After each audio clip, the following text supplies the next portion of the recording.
WNBA Playoffs 2025. Atlanta Dream versus the Indiana Fever. First game, first round. Fever lose. Let's get into why.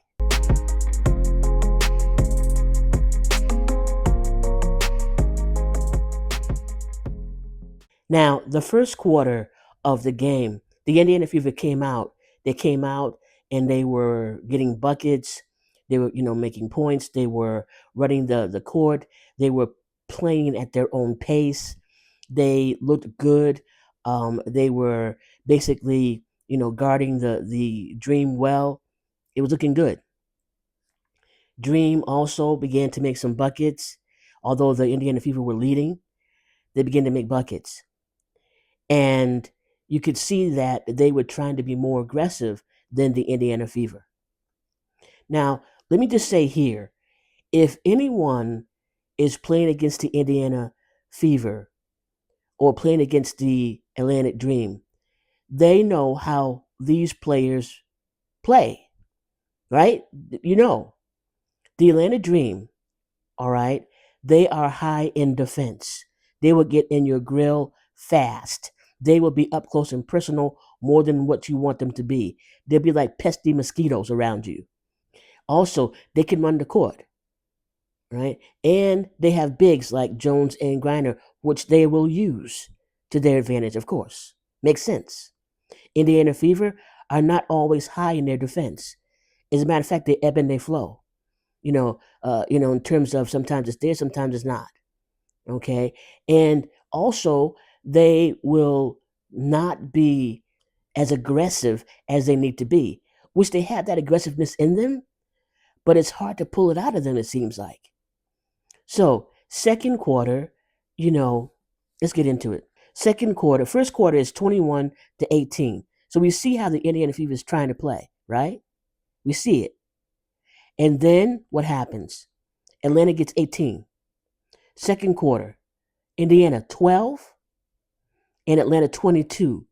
This tells us that the Atlanta Dream were on their job with defense. They stopped the Indiana Fever at 12 in the second quarter, while they made 22, which means that the Indiana Fever were not being effective in their defense. Folks, it's the same old story with the Indiana Fever. Sometimes they play really well, their defense is up, and then the next time we see them, they're not practicing good defense, especially on a team that can make buckets, whether it be 2-pointers or 3-pointers. That's the time where you need good defense. Am I right? Third quarter, Indiana Fever 20 and Dream 18. So if you try to get back in it, after they have to try to get back in it. But even though they scored lower, the Dream scored lower, they were already still above the Fever. And they were definitely being more aggressive. They were making plays. They remind me of a combination of street ball and basketball, regular basketball like on TV, where the Dream will do certain plays that you would see on the court, like out in the street, and they'll be that aggressive. And that's what the Indiana Fever need, that kind of aggressiveness, where they're playing street ball, okay, but it's on the court. And I don't see that happening from them. Can they do it? Absolutely. All right. Now, fourth quarter, Indiana 15, Atlanta 22. So there you go. So even though the Atlanta Dream started out slow, they basically were aggressive from that moment on. And they finished it off with 22-15 in the fourth quarter, making the final score 68 Indiana Fever, 80 Atlanta Dream. Now, this is, again, it's not by a fluke here. The Atlanta Dream had a plan. It was an aggressive plan. It was a plan where they were to, make sure that Kelsey Mitchell was limited to what she could score. So believe me, Kelsey Mitchell had a great scoring in this game. However, imagine if they weren't guarding her the way that they were, she could have made much more. But they were on her. They pressed each person that needed to press. Okay? And for the Indiana Fever, a couple of things here for the Indiana Fever. One thing is, I don't know why Coach White got a timeout in the first quarter when they were actually up and they were actually doing well. It seemed like that was a strange time to get a have a timeout. If they're going good and they're hot, why bring them off the court to cool down? That didn't make much sense to me. Now, yeah, Kelsey Mitchell didn't have a little spill there, but she could have signaled to the coach whether she was good or whether she was not good, and okay, you go from there. But why take a timeout when the team is like really flowing and they're up? You leave them in and you play hard. Makes sense to me.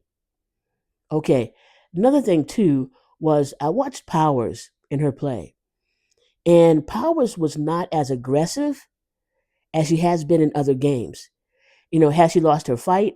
Now that she's signed to the end of the year, is she like just like chilling? I don't know. But she was not aggressive the way she has been in other games. As a matter of fact, there were times when the Atlanta Dream crowded her, made it hard for her to like pass the ball or get the ball to the hoop. And she fell into it and like she was dazed and confused. So you know what it made me do? It made me get online and to refresh my memory about if she played with the Dream or not. And she had played with the Dream recently. Okay. So I was in the question about, is she, kind of like flip flopping on her loyalty? Or was she, you know, not being as aggressive because there was some fear there or some apprehension, because she knows the Dream? Like, what was going on there? So I don't know. But she was not playing the way she has been playing since she got on board with the Fever. I don't know if y'all noticed that. She looked really confused and messed up, pretty much a lot of the time. Okay, so I don't know. And then we have calls by the ref. I didn't clear the air with this. There were calls by the refs um, where Stephanie had to use her challenge twice to have them look at the tape for calls that they were making against her team that were not accurate. And if the officials had of made the call when they should have, then she would not have had to use her challenges early on in the game. Okay, and at one point, she gets a technical foul. Stephanie gets a technical foul because the refs are like letting stuff go that should have been called, and she was like upset. And I don't blame her because they needed to be better at what they were doing. And this is up to folks like you and me who are on YouTube or whatever. We got to call out these referees. We got to call out when they're not doing their job. And hopefully that'll get back to the powers that be, the WNBA, whoever, that can say, okay, if this referee is always doing this or doing that, and there's a pattern here, let's check them or get them out. I mean, that makes sense to me. Hey, what if every time a referee, okay, has did something strange or weird or unfair in a game, that once they look at the tape, they see it. Okay, first time, slap on the hand. Second time, they get fined, and it's not behind closed doors. Let it be public that this official, this referee, got fined $1,000 because they haven't been doing their job. This is their second offense. The third offense, they're suspended. How about that? Have we ever heard or ever seen, really, the WNBA do this regarding their referees? No. It might need to happen to expose them. But again, if the powers that be are co signing their behavior by looking the other way, then it's going to always happen with certain one of those referees. It's going to always take place. And then you have the coaches being fined because they're speaking to it. You having the players being fined because they're speaking to it. It's ridiculous. And it didn't just happen in this particular playoff games. If you watch certain teams, you'll see that when they're playing in their home court, certain teams get a lot of special treatment from certain referees. And sometimes when they're not playing in their own home court, but it's those same referees who are saying stuff or missing things by not seeing them. There's three referees on the court. We're not talking about playing on a football field. We're not talking about playing in a on a soccer field. We're talking about a small court where there are three referees. Should there be four? Maybe they need five. Okay, I'm done with that. Okay. For the Indiana Fever, check this out. I'm just going to go through this for a second. Howard made 5 points, minus 11. Aaliyah Boston made 8 points. This is where the Dream stopped them. They stopped them from making points, from getting buckets. Odyssey Sims scored 10 points. Kelsey Mitchell, bless her, scored 27 points. Thank you. She did that. Lexi Hull scored 9 points. So the top three scorers were Kelsey Mitchell, 27, Odyssey Sims, 10, and Lexi Hull, 9. Off the bench, we had Ariel Powers. She scored 5 points. We have Bree Hall, who scored 4 points. Okay, that's good. All right, it's not bad. However, you know, I looked at Bree Turner and what she was doing in the game. Okay, Brianna Turner, she needs to stick to what she can do better or what she can do well. I put it that way. She has to stick to what she can do well. As far as fancy passing, when they're all like in a crowd, as far as trying to do other things that she might see her teammates doing, she needs to just leave that alone. I watched her, and every time she tried to pass the ball fancy, it messed up, and it was a turnover. Don't do that, Turner. Don't do this. Don't do that. This is almost as bad as Howard trying to take the ball downhill. Don't do that. Don't try to go and shoot 3-pointers when that's not your thing. Play at your strengths. If your strength is going and standing in the paint and getting rebounds, then do that. If it's blocking shots, do that. If it's getting 2-pointers, then do that. I just need to say that. Okay. Kelsey Mitchell shot 1 of 4 3-pointers for that game. That's how they held Kelsey Mitchell. She had 9 out of 18 field goals. Okay, Atlanta Dream.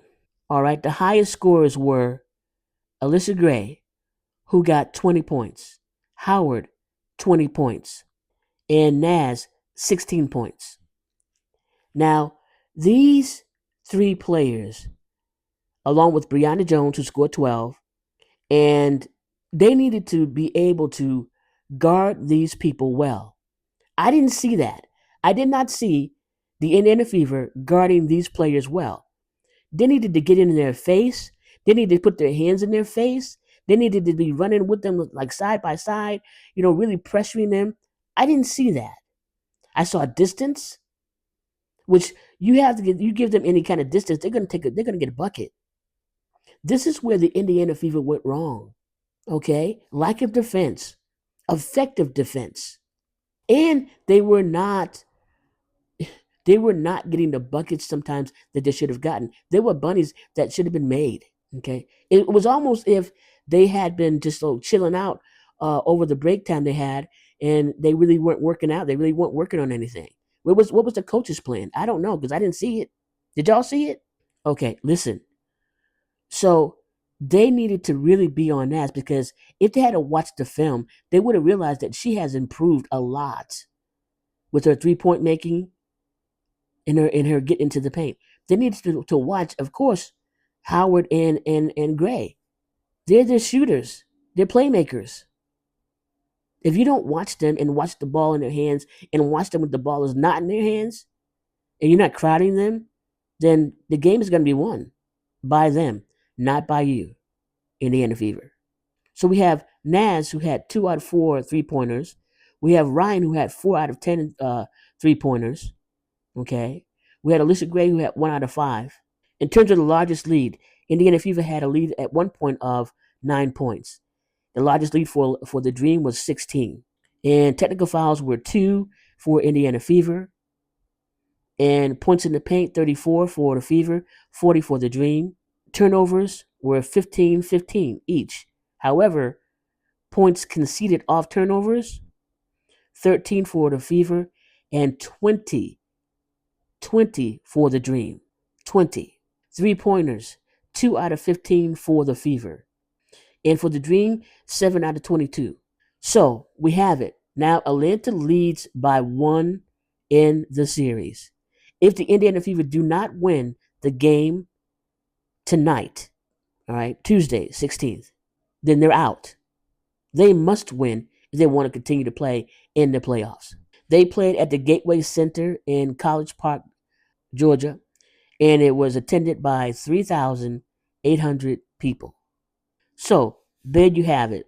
The Indiana Fever, if they don't get to be a team that's aggressive from the start, if they don't get it that they got to do that, if they don't get it, they got to have grit from start to finish. If they don't get that they got to be in their opponent's face, they got to be in their face, guarding them. And let me just say another thing too. They have to stop fouling their opponents. Okay? They got to stop being led to foul their opponents or just doing it on their own because it ain't helping them. It's actually making it worse for them. And I think they know all this. I think the coaches know all this. So my question is for the Indiana Fever coach, why are are you not stepping up to the challenge here? This is a playoffs. It's not just a regular game. This is the playoffs. This is not the time to sort of like be timid or be kind of acting confused or not playing your best game. I did not see the Indiana Fever play their best game in this round, first game with the Atlanta Dream. But I saw the Atlanta Dream play a good game of basketball. You know what I saw too? I saw them strategically helping out the player who had the ball on their team. They strategically helped them out so that they could get to the hoop. I didn't see that with the Indiana Fever. I didn't see that kind of strategy. One thing I did see, Kelsey, dished the ball to Boston, I believe it was, from like over her shoulder. That was like unbelievable. Because see, you have whatever the coach has planned to happen in terms of schemes and different things they want to play, right? When they're on the court, that could change given the what's going on with their opponents, right? But then you should also have the IQ of the player, the basketball IQ of the player that's on that court, thinking about how to handle what's coming at them. I don't see the Indiana Fever doing that. And when I do, it's like sporadic. It's like here, there, but it's not consistent. And I watched also, and then maybe you did too, the post game with the Dream. And what did I hear? I heard them say, and I can't remember whether it was Howard or which one it was, but they actually said it, and I'm just paraphrasing along the lines of, they knew what the Fever were going to do. They knew what to watch out for the Fever. Where have you heard that before? Same thing was said when they played against the Phoenix Mercury. Oh, we knew what their plan was. We knew what they were going to do. No team should be that well known by their opponent so that opponent stops them and makes it hard for them. So something's got to shift and change. Otherwise, the next game, game 2 of round 1, Indiana Fever is going to lose. It might not even be a battle unless something drastically shapes up or drastically changes up in such a way where they're aggressive from start to finish, where they have a don't care attitude in terms of being just, balling out and being aggressive in the paint. I mean, I'm talking about every which one of those players on the Indiana Fever got to do that in order for them to win against the Dream in the round 1 second game. Otherwise, wrap it up. Time to go home. Let me know what your thoughts are in the comment section. My name is Barbara, around the WNBA and other sports. If you haven't subscribed, then I would suggest you do that because I would appreciate that. Now's your time to do that. And until next time, peace and blessings.